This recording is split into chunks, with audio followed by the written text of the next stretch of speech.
ನಮಸ್ಕಾರ. ನಾನು ನಿಮ್ಮ ಗುರುರಾಜ್ ಹೊಸಕೋಟೆ, ಚಿತ್ರನಟ, ಜನಪದ ಗಾಯಕ. ಈಗ ಮುದ್ದಾಂ ನಿಮ್ಮ ಎದುರಿಗೆ ಪ್ರತ್ಯಕ್ಷ ಆಗೋ ಕಾರಣ ಇಷ್ಟ. ಇದೇ ತಿಂಗಳು 25/2025 ರವೀಂದ್ರ ಕಲಾಕ್ಷೇತ್ರದಲ್ಲಿ ಗೋವಿಂದರಾಜ್ ವಿಧಾನಸಭಾ ಕ್ಷೇತ್ರದ ಜಾನಪದ ಪರಿಷತ್ ಘಟಕ ಅಖಿಲ ಕರ್ನಾಟಕ ಜಾನಪದ ಸಮ್ಮೇಳನವನ್ನು ಹಮ್ಮಿಕೊಂಡಿದ್ದಾರೆ.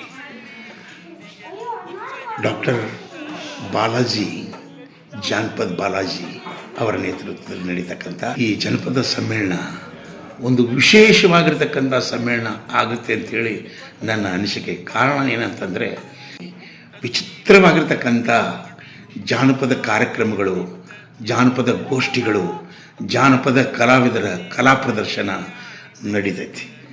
ಆ ಉದ್ದೇಶದಿಂದ ಆ ಸಮ್ಮೇಳನದಲ್ಲಿ ತಾವೆಲ್ಲ ಭಾಗವಹಿಸಬೇಕು ಅಂತ ನಾನು ನನ್ನ ವೈಯಕ್ತಿಕವಾಗಿ ಕಳಕಳಿಯಿಂದ ಕೇಳ್ಕೊಳ್ತಾ ಇದ್ದೇನೆ. ಬರ್ತೀರಲ್ಲ? ನಮಸ್ಕಾರ.